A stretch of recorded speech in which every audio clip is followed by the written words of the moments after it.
오늘도 삶을 구별하여 하나님 앞에 예배하는 여러분들에게 각별하신 하나님의 준비하심과 은혜의 복이 충만하기를 축복합니다. 이는 하나님을 기대하는 믿음의 견고한 만큼은 이 땅에서 평안할 것이고, 땅에 있지만 하늘에 소중한 가치 있는 모습으로 하루하루를 감당하며 삽니다. 그래서 주의 은혜가 감사한 겁니다. 나보다 나를 더 귀하게 여기시는 하나님의 은혜가 있기 때문에 감사합니다. 함께 따라 합시다. 너희는 장신구를 떼어내라. 하나님은 하나님의 것을 세상에 두셨습니다. 예수님을 이 땅에 보내셔서 예수님의 피 값 만큼 피의 값을 주고 우리를 사셨다라고 사도 바울께서는 표현했습니다. 피 값으로 우리를 사신 순간 우리는 이 땅에 하나님의 것으로 사는 겁니다. 믿으십니까? 그 모습이 출애굽 당시에 하나님께서는 이스라엘을 일컬어 내 백성이고 내 군대라고 표현을 하셨습니다. 400여 년 애굽 땅에서 바로의 종노릇하며 살았다 할지라도 그 모습은 그야말로 그냥 그 매일매일 이른 아침부터 해질 때까지 노동하면서 벽돌 굽고 고행 속에 있지만 하나님은 내 것이다 라고 선언을 하신 겁니다. 하나님의 것은 하나님의 뜻을 나타내며 삽니다. 약속이 담긴 삶이고 그리고 하나님의 뜻 안에 미래가 보장되어 있는 삶이 하나님의 것의 삶인 겁니다. 문제는 내가 과연 하나님의 것으로 살고 있느냐라는 겁니다. 하나님의 것으로 뜻을 구별하며 지키고 있느냐, 하나님의 것으로 정결한 삶을 감당하고 있느냐라는 질문을 항상 스스로에게는 확인해야 될 문제란 말입니다. 분명히 오늘 예배하며 하나님을 향하는 우리의 삶은 주 앞에서 우리가 그렇게 살고 있다는 고백인 줄 믿습니다. 오늘 본문을 보면 하나님께서 이스라엘에게 선언을 하십니다. 너희는 장신구를 떼어내라. 장신구를 떼어내라. 왜 그런가 그냥 이렇게 훑어가 보면은 바로 32장 앞장에서 이스라엘이 금송아지를 만들고 그 앞에서 파티를 했단 말입니다. 그때 모세는 뭐 하고 있었습니까? 시내산 올라가서 하나님께 율법을 받고 규례를 받고 하나님은 이스라엘 백성이 어떻게 살아야 되는 법적인 근거들을 확실하게 모세에게 설명해 주는 시간이었습니다. 40여일 넘도록 계속 그랬단 말이에요. 그걸 이스라엘이 몰랐던 거 아니지 않습니까? 분명히 하나님께서 여러분 그 참조가 돼서 설명하면 찰톤 헤스턴 주연의 10개라는 영화 보셨습니까? 저는 그거 엄마 손잡고 국도극장 가서 봤습니다. 국도극장 가서 그걸 딱 보는데 그때 제가 어린 제 눈앞에서 그 커다란 스크린에서 불꽃이 확 불기둥이 일면서 그 돌산에다가 그 돌 불 끝자락이 딱 하면서 10개목을 딱 주고 지금 보신 분들은 고개도 좀 끄덕여 주시고 제가 딱 부를 때 맞습니다 하는 그 10개명을 이렇게 딱 받는 장면이 있는데 이게 설명이 되더라고요. 야, 이 모습이구나. 이렇게 10개 얼마나 그게 각인됐으면 지금도 그걸 기억하고 있겠습니까, 제가. 그런데 분명히 그렇게 불기둥이 있고 구름 속에서 모세가 말하고 그러면 그 밖에 있던 이스라엘 민족이 그걸 봤을까요? 못 봤을까요? 아니, 불이 번쩍하고 구름 휩싸이는 모습이 누가 봐도 저기 모세가 가 있는 걸 아는데 그 사이를 못 참아서 아론 부추겨가지고는 금송아지를 만들고 장치하고 있지 않습니까? 그것이 이스라엘의 상황이었습니다. 모세는 하나님께서 너희는 내 백성이다. 나는 너희의 하나님이 되고 너희는 내 백성이다. 라는 선언을 하신 하나님 앞에 율법을 받고 있는 그 시간에 금송아지 만들어 놓고 잔치를 하고 있다는 얘기죠. 그 모습을 보고 하나님께서 모세에게 야, 난 이제는 약속한 걸 다 지켜주는데 나랑 같이는 못 가겠다. 내가 너희랑 같이 가다가는 순식간에 내가 너희를 진멸할까? 내가 다 걱정스럽다. 그러니 내가 내 사자를 앞서 보내고 아브람과 약속한 복을 다 누리게 할 테니까 모세야, 너는 네 백성 데리고 혼자 가라. 그런 상황이었거든요. 더 이상 하나님이 내 거라고 안 그러십니다. 네 거라고 얘기하십니다. 가라고. 내가 한 말은 다 지켜줄게. 하지만 같이는 갈 수 없다. 그때 모든 백성이 그 준엄한 말씀을 듣고 슬퍼했다고 얘기를 해요. 그래도 들을 길은 있었나 봐요. 슬퍼하며 이게 뭔가 잘못됐구나. 금송아지 앞에 파티할 일이 아니고 모세는 한사코 하나님 그럴 리가 있습니까? 내려가 보라고. 진짜 그 모습을 보고는 처음 받은 그 돌판을 던져버렸다고 얘기합니다. 금송아지 가루를 빠서 그 앞에 잔치한 사람들 다 먹여버리라고 얘기했습니다. 이게 얼마나 무서운 장면입니까? 네? 레위 지파의 사람들은 일어나 친척과 권력을 아주 그냥 도륙을 하고 다녔습니다. 얼마나 무섭습니까? 그 모든 사람들이 말씀 앞에 슬퍼할 일이 벌어지고 말았다는 거예요. 그 상황에서 슬퍼하고 두려워하는 이들에게 하나님께서 말씀을 하는 겁니다. 너희는 장신구를 떼어내라. 일단 그것부터 해라. 그 다음에 내가 어떻게 할지 말하겠다라는 것이 1절부터 5절까지의 상황이에요. 여러분, 이 장신구에 대한 의미를 한번 생각해 봅시다. 애굽에서 노예 생활을 했습니다. 그 사람들이 여기저기 단장하면서 장신구 걸고 살았을까요? 안 살았을까요? 400년을 요셉을 모르는 왕이 일어난 이후에는 그 왕조들이 겁먹어가지고는 야, 저 사람들 왜 그렇게 순식간에 번성하는 거야? 이거 우리한테 위협이 될 줄 모르니까 부역을 좀 심하게 시켜. 왜 저렇게 번성하는 거야? 이제는 거푸집도 주지 말고 알아서 좀 흙을 만들려고 좀 해봐. 좀 그런 상황 아닙니까? 그런 사람들이 목걸이를 하겠어요? 귀걸이를 뭘 하겠어요? 장신구를 거칠 수 없는 상황이 그 400여 년 애굽에서의 삶이 아니었습니까? 그런데 왜 지금 시내산 앞에서 장신구를 여기저기 덕지덕지 걸고 있습니까? 생각해 봤더니 그거 아닙니까? 이 사람들은 살면서 부러웠던 겁니다. 그리고 자기의 현실에서 가만히 보니까 하나님께서 애굽에서 나올 때 그냥 나가지 말고 주변 옆에 사람들한테 다 구하라고, 금부치도 구하고 은부치도 구하고 재물을 구하라고 다 줄 거라고, 재앙이 무서운 사람들 어서 가시라고 다 받아갖고 왔습니다. 그 금부치 꾸러미들이 자기 장마가 된 쌓여 있거든요. 해본 적은 없지만. 근데 어느 순간 보고 자란 지낸 환경이 있으니까 자연스럽게 그 장막 안에서 그 시내산 앞에 이르기까지 이렇게 저렇게 옮겨왔지만 모세가 십계명 율법을 받기 위해 산에 올라간 이후에는 그 장막이 멈춰있는 순간이었습니다. 그게 한 달이 넘어요? 근데 그 순간 아무것도 안 하고 있다 보니까 어떤 생각이 듭니까? 자기 장막에 장신구가 있는 게 보이고 이거 해보고 저거 해보고 어느 순간 이 사람들은 그 장신구 자기들이 봐왔고 자기들을 다스렸던 사람들이 했던 그 모습 그대로 닮아가고 있더라는 겁니다. 그러다가 어떡합니까? 아론을 충동질 해가지고 야 모세는 죽은 것 같으니까 금송아지 만들어서 우리를 애굽에서 인도해낸 신을 끄집어내라고. 그리고 만들어낸 게 금송아지. 그 과정을 우리는 생각을 해야 돼요. 따라합시다. 의지하는 것은 반드시 나타난다. 여러분 보세요. 사람이건 재물이건 명예건 반드시 그 사람이 의지하는 건 때가 되면 나타나게 되어 있습니다. 사라지지 않아요. 애굽의 장신구로 치장한 이스라엘이 광야를 지나온 흔적을 보십시오. 32장의 금송아지를 만들었고 그 시간에 모세는 시내산에서 율법을 받고 있었습니다. 하나님의 집중 교육을 목전에 두고 있는 상황이었습니다. 그 사이를 못 참아서 보이는 것을 쫓더란 겁니다. 좋아 보이는 것을 만들어내더란 겁니다. 그것이 장신구였고 그리고 금송아지였던 겁니다. 하나님께서는 그 순간 하셨습니다. 아무리 같이 이들과 함께 하려고 해도 결국에는 하나님과 동행할 인생이 아닌 것을 알았습니다. 왜? 이 사람들은 금부치, 금송아지를 찾는 사람들이었던 겁니다. 하나님이 인도하셨었는데 굳이 신상을 만들어서 이 금송아지가 우리를 애굽에서 인도하는 신이다라고 이야기하고 있지 않습니까? 따라합시다. 닮아야 같이 간다.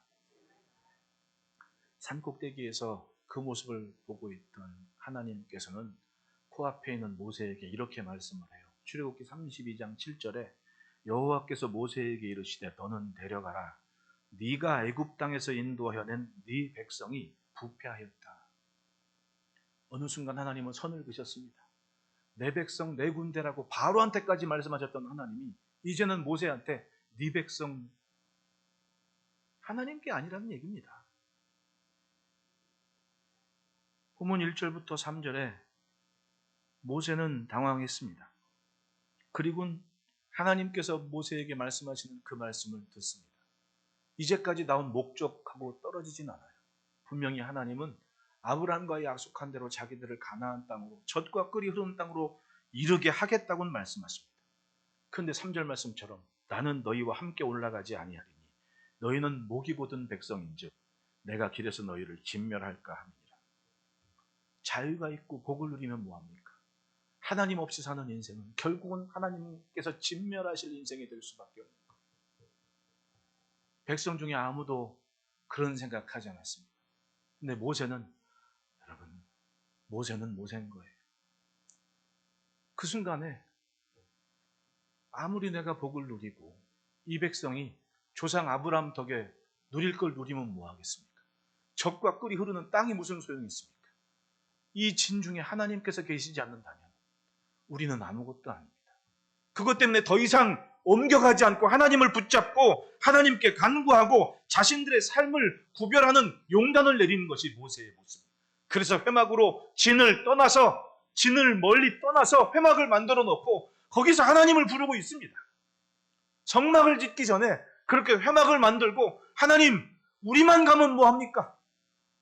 복을 누리면 뭐합니까? 하나님이 계시지 않는다면 복이 아닌 겁니다. 여러분 아무리 만나를 먹고 하나님의 기적을 보면 뭐합니까? 하나님 앞에 사는 삶을 지켜가지 않으면 결국은 하나님 없이 사는 인생이 되는 거예요. 버릴 것을 버리지 않으면 신앙생활에 장애가 많습니다. 일단 하나님의 말씀이 불편한 겁니다. 하나님의 말씀이 불편한 거예요. 여러분 사람이 건강하려면 불편한 걸 자꾸 해야 된다 그러잖아요. 네? 건강하려면 이렇게 해서 운동을 하는데 좀 불편해. 그걸 하라는 얘기예요. 몸을 내 다리를 좀 운동을 해야지 움직여야지 불편해. 그냥 쉬지. 이러면 근데 불편하게 생각하는 그걸 하라는 얘기예요. 자꾸만 조금이라도 움직이면 그만큼은 건강하다고. 근데 뭐는 안 그렇습니까? 지금 내게 익숙한 것에서 조금 나아가려면 불편한 게 있죠. 하지만 그 불편한 걸 해내는 만큼은 나는 성장을 하고 나는 자랄 수가 있는 거예요. 그러려면 버릴 걸 빨리 버려야 됩니다. 포기하는 걸 빨리 해야만 되는 거예요. 포기를 빨리 해라. 포기를. 그러면 버릴 걸 버린 순간만큼은 나는 그만큼 앞으로는 갈 수 있지 않습니까? 예수님 당시에도 그랬습니다. 왜 바리새인들이 예수님을 배척했습니까? 자기들이 만족해하는 그 순간의 모든 것이 하나님의 말씀을 들었더니 예수의 말씀을 들었더니 이거 지금 착각 속에 살았구나. 예수님은 그걸 버리라고 말씀하지 않습니까? 군사들 또 백성들 선생들은 세례요한의 말씀만 듣고도 그럼 우리는 어떻게 살아야 됩니까? 라고 얘기할 때 네가 뺏은 거 돌려주고 이런저런 말씀하지 않습니까? 회개하라고. 그리고 주님을 말씀을 쫓으라고. 똑같습니다. 예수님도. 그런데 이 사람들은 그걸 버리기 싫은 겁니다. 자기의 명예, 이제껏 지켜왔던 것 이걸 포기하지 못해서 결국은 어떻게 합니까? 예수를 죽이는 게 방책이다. 예수님 비유의 말씀처럼 포도원 농부들이 포도원 아들을 죽이면 재산을 이어받을 기업을 받을 자식이 없으니 이 포도원은 우리 것이 되지 않겠느냐라는 비유의 말씀을 예수님이 하셨다는 얘기를 보십시오. 주님은 그들의 마음을 알고 계셨다는 거 아닙니까? 종교적 만족감이 전부였던 그들에게 주의 말씀을 둘 곳도 없었고 버리기 싫었던 겁니다. 왜? 이제껏 자기들이 세리들이니 이런 백성 우습게 알았거든요. 근데 어떻게 그 자리에 내려옵니까? 결국은 예수를 죽이자 이렇게 됐던 거죠. 오늘 본문의 상황은 바로 그런 문제입니다. 하나님의 백성으로 살 것인가 아니면 하나님 없이 살 것인가. 하나님 없이 살 것인가. 사실 결과만 생각하면 이미 나와 있습니다. 하나님은 사자를 보내서 가나안 족속들을 쫓아낼 것이고 젖과 꿀 있는 땅에 이르게 할 것이고 누릴 것 다 누리게 하긴다고. 그게 목적이었다면 이미 답은 하나님은 그렇게 하신다는데. 그런데 문제는 뭡니까? 하나님께서 함께 하시지 않는 민족으로 그 복을 누리게 되는 이 모습이 옳지 않다는 거예요. 모세는 그걸 알고 있었습니다. 그러니까 4절 보십시오. 백성이 이 준엄한 말씀을 듣고 슬퍼하여 한 사람도 자기 몸을 단장하지 아니하나니. 그래도 깨어있는 심령은 있었습니다. 맞습니다. 깨어있는 심령 때문에 하나님의 말씀이 힘을 얻는 것이 하나님의 말씀을 어른들, 우리 할머니는 귓등으로도 듣지 않는 사람들 때문에 말씀이 선포되는 것은 아니라는 얘기죠. 그래도 깨어있는 심령이 슬퍼하며 자기의 진정의 말씀을 듣고 낙담하고 침체하며 자기를 단장하는 걸 멈췄다라고 얘기를 해요. 하나님 없이 기뻐하고 자랑하던 것을 포기합니다. 그래서 모든 백성이 갑자기 금송아지 앞에 잔치했던 자기의 모습들이 잘못된 것을 깨닫고 침묵하고 기다립니다. 이 시간 자기들의 몸을 구별한 겁니다. 말씀을 듣기 전과 들은 후가 달라졌습니다. 구별된 시간을 가진 침묵하며 하나님을 바라보고 있습니다. 회막으로 나아가는 모세의 뒷모습 바라보며 자기들도 예배했더라라고 성경은 기록하고 있습니다. 그리고 하나님께서 선언하십니다. 장신구들을 떼어내라. 장신구를 떼어내라. 끊임없이 애굽을 생각나게 하는 그 장신구를 버려버려라. 어느 순간, 그것이 있는 순간, 어느 순간, 언제인지 모르지만 금송아지 이탄은 반드시 나올 거 아닙니까? 그걸 떼어내라고. 결국 장신구를 떼어내는 모습은 내가 하나님 중심으로 살겠습니다라는 고백이 됐던 거예요. 그러니까 쭉 읽어다 보면 성막을 지을 때 그 떼어낸 장신구들이 뭘로 드려집니까?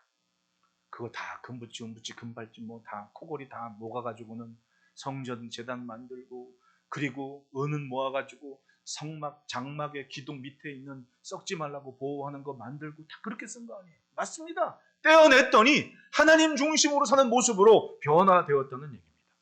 우리가 놓치지 말아야 될 것이 바로 이겁니다. 하나님과 하나님의 말씀, 풍족한 생활이 되고 형편 좋아지더라도 하나님과 함께하는 이 백성의 모습만은 놓치지 말아야 됩니다.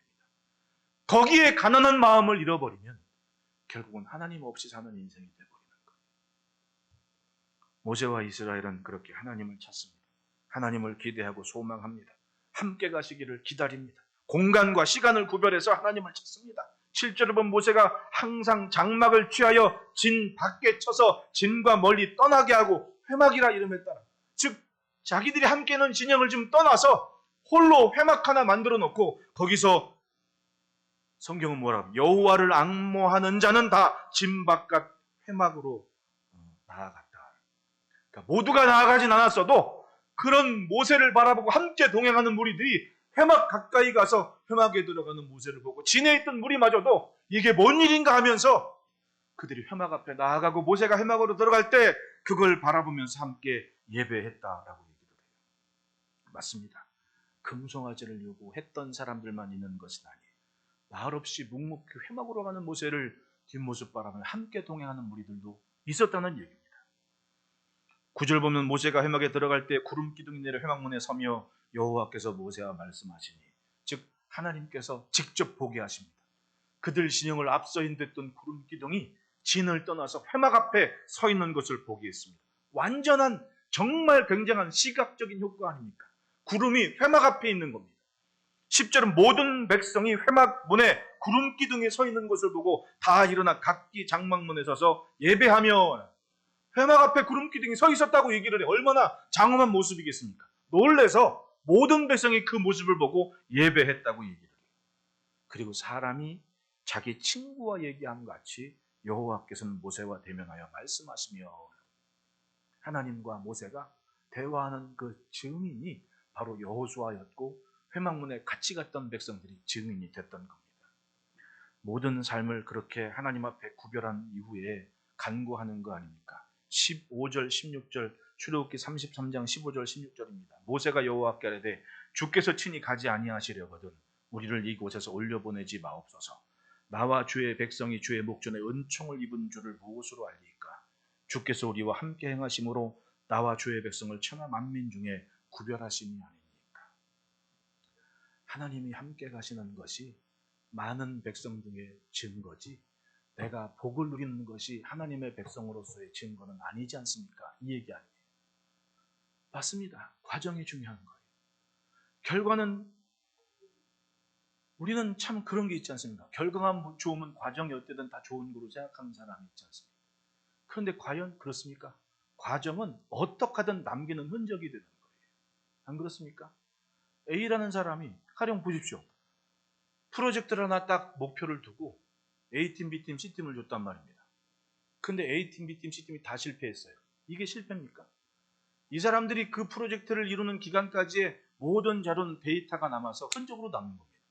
지금 제프 어쩌고 저쩌고 그 우주에 미사일 발사하는 사람들 보십시오. 엄청 실수하잖아요. 일론 머스크 보십시오. 쏘다가 실패했는데 웃고 있잖아요. 그만큼의 데이터는 우리 갖고 있다. 다시 말하면 실패건 성공이 일단 과정이 있는 것만큼은 그건 실패라고 할 수 없는 거 아닙니까? 왜? 그 데이터가 결국은 뭔가 다른 것을 이루기 위한 자료는 되지 않습니다. 이 과정을 절대로 무시할 수 없는 거 아니에요. 이 과정이 잘못됐기 때문에 다른 시간에 그만큼 하면서 잘못된 걸 수정해가는 거 아닙니까? 그때 이룬 결과가 진짜 아름다운 결과지. 과정은 엉망으로 해놓고 결과는 결과적으로는 되지 않습니까? 라고 얘기하는 게 과연 옳으냐는 얘기죠. 모세는 지금 그 얘기를 하고 있지 않습니까? 젖과 꿀이 흐르는 땅에서 내가 아브라함과의 약속을 누리면 뭐합니까? 하나님과 같이 가는 이 모습이 없다면 우리는 세상과 다를 게 뭐가 있습니까?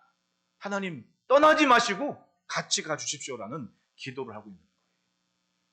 가나안이 목적이었다면 얼른 갔겠죠. 왜? 어차피 이리 가나 저리 가나 가는데 모세는 그러지 않았어요. 아니다. 하나님이 가셔야 된다. 놀랍게도 주님 말씀을 들은 백성들은 함께 장신구를 떼어내며 삶이 하나님의 손길이 되기를 자원했다는 거예요. 할렐루야. 삶을 구별할 때 주의 은혜로 사는 삶이 되는 겁니다. 그러므로 따라합시다. 버리는 것에 주저하지 말자. 뭔가 일이 답답할 때 포기하는 거에 빨라야 돼요. 아, 이건 잘못됐다. 그걸 빨리 버려야 되는 겁니다. 여기에 미련 갖고 있다가는요, 절대로 앞으로 갈 수가 없는 겁니다. 3절에 너희를 젖과 꿀이는 땅에 이르게 하려냐 나는 너희와 함께 올라가지 아니하리 너희는 목이 곧은 백성인즉 내가 길에서 너희를 진멸할까 염려함이라. 소중한 것을 얻기 위해서는 버릴 걸 빨리 버려야 되는 겁니다. 당시 이스라엘의 상황은 금송아지를 만들어 놓고 안심하는 만족하는 무리들이었습니다. 아주 자유를 얻었고 누릴 거 누리는 것처럼 보입니다. 결국은 하나님께서 함께 하시기를 포기한 무리들이 되고 말았습니다. 32장을 보면 모세는 두둔을 하죠. 아이 하나님 그럴 리가 있습니까? 걱정하지 마십시오. 그리고 율법을 받고 있는 겁니다. 그런데 정작 산에서 내려와서 그 장면을 눈으로 목도한 모세는 이 돌판은 저들에게 어울리지 않습니다. 그리고 던져서 깨버리는 거 아닙니까? 아무리 그 무리 안에 성막을 만들고 복을 선포하면 뭐합니까? 하나님께서 계시지 않는데. 출애굽기 32장 34절에 이제 가서 내가 내게 말한 곳으로 백성을 인도하라. 내 사자가 내 앞서 가리라. 그러나 내가 보응할 날에는 그들의 죄를 보응하리라. 즉 하나님 없이 살아서 복을 누려봐야 언젠가 그 죄로 인해 진멸할 건 뻔하다는 얘기입니다. 이 말이 무서운 말입니다. 원하는 건 내가 다 이루어줄게. 하지만 나는 없다. 복을 누리면 뭐합니까? 하나님이 계시지 않다면 생명이 없는 것. 이 상황에서 모세는 이 무리가 하나님께서 거하실 백성으로서의 가치를 잃은 것을 깨달은 겁니다. 지도자의 눈은 다른 거예요. 따라합시다. 구별됨이 있어야 임재하신다. 이 구별됨이라는 것은 하나님만으로 만족하는 인생의 모습입니다. 그래서 모세는 취해야 할 행동을 취합니다. 하나님 여기서는 아닙니다. 일단 짐 밖을 떠나서 장막을 치고 그리고 그걸 회막으로 불렀습니다. 거기서 하나님과 기도를 합니다. 친구처럼 대화했다 하지 않습니까? 무슨 대화를 했겠습니까?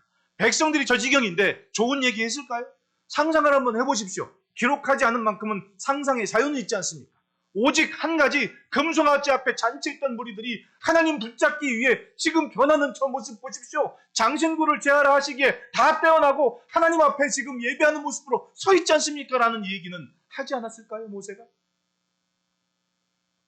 그것에 모세는 하나님의 임재를 갈망했습니다. 그래서 증거로 회막을 구별하는 행동을 한 겁니다. 맞습니다. 목적을 위해서는 버릴 것, 취할 것을 분명히 하고 포기할 것 빨리 포기해야 됩니다. 그래야 남는 것이 있는 거예요. 자신의 선택의 정당성을 찾을 수가 있는 겁니다. 하나님이 계시지 않는다면 이걸 포기해야지. 백성들도 그 모습을 본 겁니다. 10절에 모든 백성이 회막 문에 구름 기둥이 서 있는 것을 보고 다 일어나 각기 장막문에 서서 예배하며 진지하게 하나님만 보는 시간을 갖기 시작했습니다. 모세의 선택은 이스라엘로 하여금 거룩한 것에 대한 구별에 대한 인식을 갖게 했던 거예요. 잠자는 심령이 깨서 하나님을 붙잡는, 그리고 자신들이 자랑했던, 좋아했던, 한순간 위안 삼았던 장신구와 그 모든 것들을 과감히 던져버리고 하나님만 바라보겠다고 작정을 했던 겁니다. 맞습니다. 버리는 것에 주저하지 말고 잘못된 선택을 포기하는 것에 주저하지 말아야 합니다. 제가 아이를 키울 때도 가만히 보니까 이럴 걸 저럴 걸 하는 순간이 왜 없었겠습니까? 예? 제가 뭐 지나간 얘기라 뭐 자랑처럼 들리겠지만은 그겁니다. 저희 아이 이제 수능 마치고 대학 가는데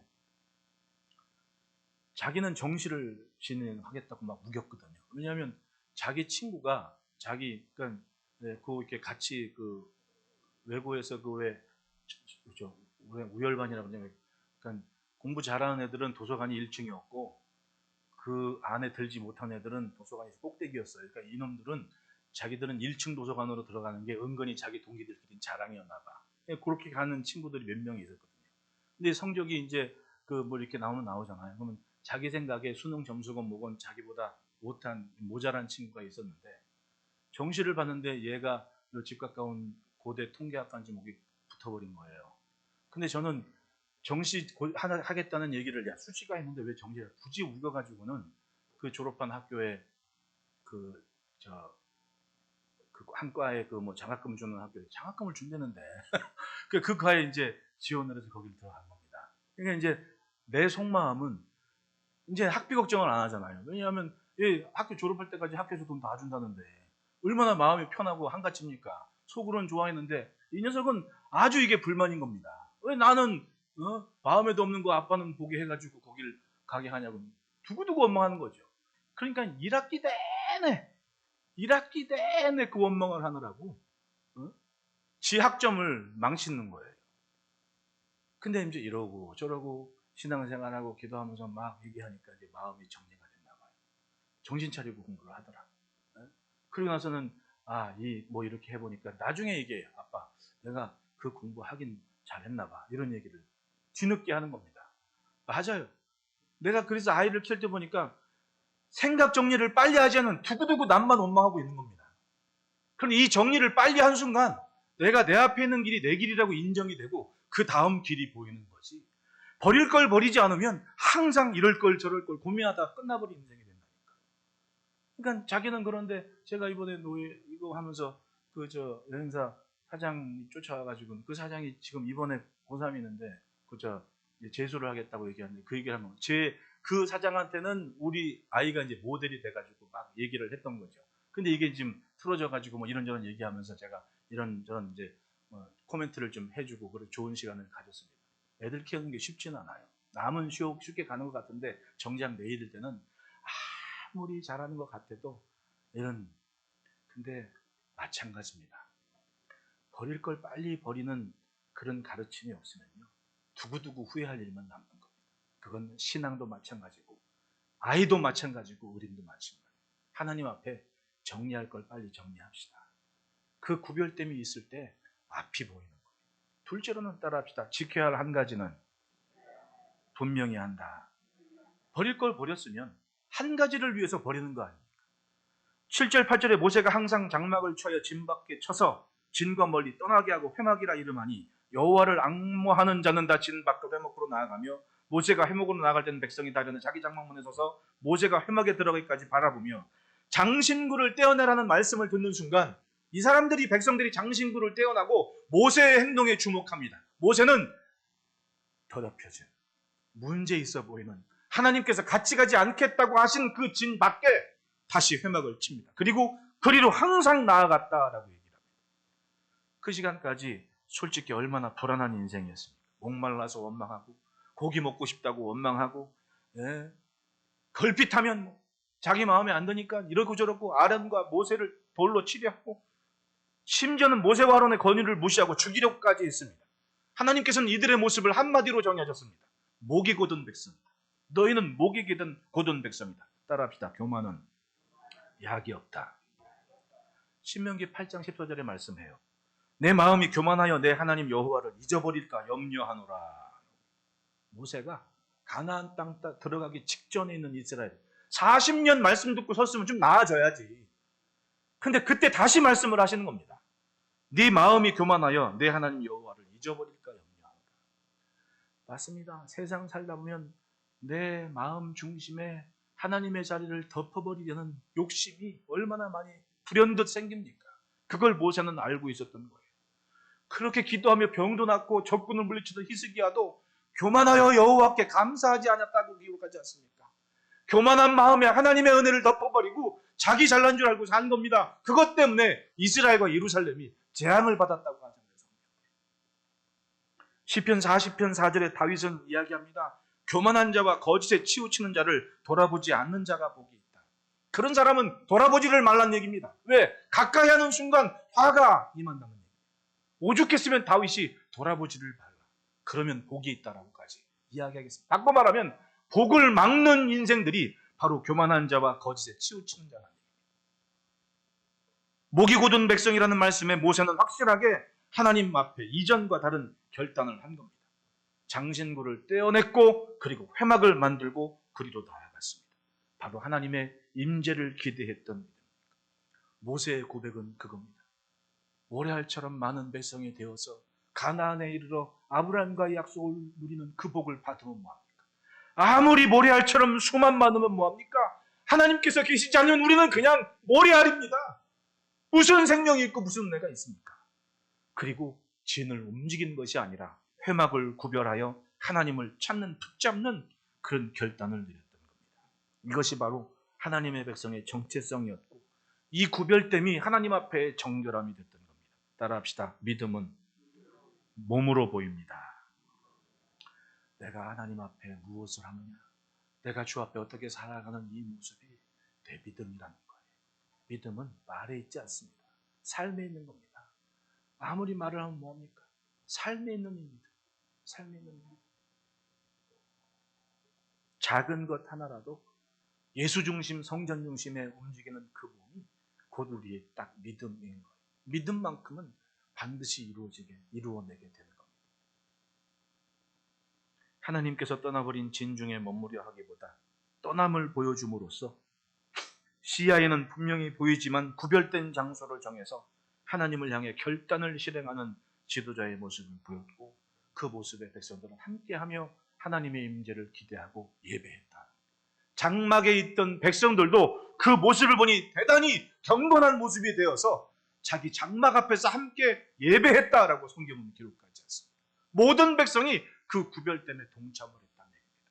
그 다음 미래가 있는 거예요. 오늘도 마찬가지입니다. 아무리 금붙이 은붙이 내 집에 가득해도 하나님 한 분이 없으면 그 모든 것이 결국 망하는 것들입니다. 그러나 금붙이 은붙이 없어도 장막 짓고 가나안에 살았어도 하나님 한 분이 계시면 1000년이건 2000년이건 반드시 그 믿음은 자여선 되도록 하나님의 약속에 보게 된다는 걸 기억하며 삽시다. 하나님은 놓치지 않는 은혜가 있기를 축원합니다. 셋째로 따라합시다. 하나님을 기다린다. 마주보고 축복 인사합시다. 하나님께서 하십니다. 하나님을 기다리는 인생은요, 뭔가 하나님께서 하실 일이 있는 인생인 거예요. 아직 오지 않은 시간 하나님께서 하실 일을 두고 있는 삶인 겁니다. 모세가 구름 기둥이 서 있는 회막 안에서 늘 친구처럼 말씀을 해요. 장신구를 제하고 진에서 떠나 회막을 만든 순간 하나님이 함께 하시는 모습을 보여줬고 그 모습이 약속의 확증이 돼서 모세는 회막에서 떠나 진으로 돌아올지라도 거기에 누굴 뒀습니까? 젊은 수종자 여호수아라고 기록하죠. 여호수아를 너 여기서 회막 지켜. 나 안 쫓아와도 돼. 여기서 지켜. 여호수아는 아마도 그때 회막을 지키며 서 있던 모습이 훗날에 가나안 정복 전쟁을 하면서 자기가 지도자가 됐을 때 얼마나 큰 위안과 위로가 됐겠습니까? 모세를 떠나서 자기가 이스라엘 백성을 지도하면서 요단강 건너기 전에 하나님께서 여호수아에게 뭐라고 말씀합니까? 너는 마음을 강하고 담대하게 하라. 라는 말씀을 하셔야 안 하세요? 다시 말하면 그 회막을 지켰던 여호수아는 남다른 하나님과 함께하는 하나님의 임재를 경험하는 무엇인가가 분명히 있었던 시간. 딱 나는 그때뿐이 없다고 생각해요. 네, 맞습니다. 뭐 늘 모세를 수종하고 뭐 아말렉과 전쟁하고 이런 건 다 알겠어요. 그건 다 모세의 지도적 안에 있었던 일이고 회막을 지켰던 여호수아의 생각을 하면 자기의 주인, 주군 모세는 이제 회막으로 진으로 갔단 말입니다. 그러면 그 광야에 혼자 그 회막 앞에 진을 치면서 보초를 하면서 얼마나 많은 생각을 했겠냐고요. 사람인데. 결국은 이 회막은 내가 지키는 이 회막은 지도자 모세가 친구처럼 하나님과 대화하는 그곳이고 얼마나 그 모습이 좋아 보였고 존중이 됐고 그리고 위안이 됐겠으면 그걸 지키면서 시간을 보냈겠냔 말이에요.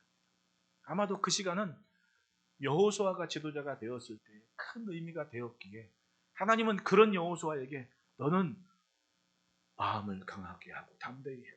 내가 모세와 함께 있던 것 같이 너와 함께 할 것이다. 그러면 그 한 문장 안에 모세가 하나님께서 모세와 함께 했던 그 모습을 생각을 할 수 있어요, 없어요? 충분히 생각했을 거 아닙니까? 특히 그 회막 앞에서 친구처럼 대화하셨던 그 하나님이 자기를 모세처럼 함께 하겠다는데 얼마나 큰 위안이 됐겠냔 말이에요. 이 구별됨이 결국은 함께한 모든 이들에게 능력이 됐고 은혜가 됐던 시간이었던 겁니다. 11절에 사람이 자기의 친구와 이야기한 같이 여호와께서는 모세와 대면하여 말씀하시며 모세는 진으로 돌아오나 눈의 아들 젊은 수종자 여호수아는 회막을 떠나지 아니하니라. 계속해서 말씀하시기를 바라며 무슨 일이 있는지 지키도록 여호수아에게 남겨뒀던 겁니다. 하나님을 기대하고 기다리는 믿음이 아니면 할 수 없었던 일이죠. 그래서 믿음이고 결국에는 남는 건 믿음밖에 없는 거예요. 그 시간 하나님을 기다리는 삶이 됐습니다. 금송아지 앞에서 뛰놀던 모습이 사라지고 기다리며 잠잠히 침묵 속에서 가나안을 가도 되지만 그 앞에서 기다리며 그 회막 앞에 있던 하나님이 다시금 자기들의 진중에 돌아오기를 갈망하는 시간을 갖습니다.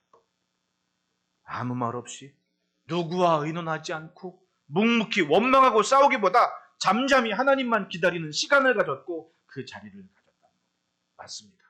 오늘 우리의 현실은 딱 하나님과의 관계입니다. 모든 것을 내 뜻대로만 하려 할 때 분주하고 바쁘고 시끄럽습니다. 이 말이 맞니 내 말이 맞니 시끄럽습니다. 금송아지가 앞에 있으니 뭔들 제대로 되겠습니까? 그러나 하나님 앞에 서면 이 말 내 말이 필요 없습니다. 아무 말 필요 없습니다. 그저 잠잠히 하나님의 뜻을 찾는 모습으로 자신들의 삶을 구별합니다. 모든 결정은 하나님과 모세와의 만남에서 결정될 겁니다. 따라합시다. 결정은 하나님이 하신다. 백성들은 그저 그 말에 순종합니다. 보장된 복이 있을지라도 함부로 가지 않습니다. 왜? 구름기둥은 여기 있고 모세는 여기 있으니 함부로 가지 않습니다. 그리고 기다립니다. 우리의 삶에 하나님의 은혜와 말씀은 소중합니다. 온 마음을 다하고 기대하고 소망해야 될 것이 바로 그겁니다. 버릴 걸 버리고 포기할 걸 빨리 포기하고 주님 한 분만으로 만족하면서 하나님의 손길을 기다리면 하나님이 하나님의 일을 하시는 그때 바로 우리의 삶이 그 일에 쓰임받는 도구가 되는 겁니다. 우리에게는 주인이 있습니다. 그 주인의 뜻에 따라 움직이는 순간 어느 날 우리는 우리 예수를 통해 고백할 겁니다. 다시 한번 마주보고 축복 인사합시다. 하나님께서 하셨습니다. 맞습니다. 하나님께서 하시려는 그 일이 언젠가 우리 앞에 하나님께서 하셨습니다 하는 그 일로 완성될 줄 믿습니다. 금년 한 해에 이 정결한 삶을 지켜가는 우리에게 그런 은혜가 확실하게 이루어질 줄 믿고 기대하며 축복합니다. 기도하겠습니다. 하나님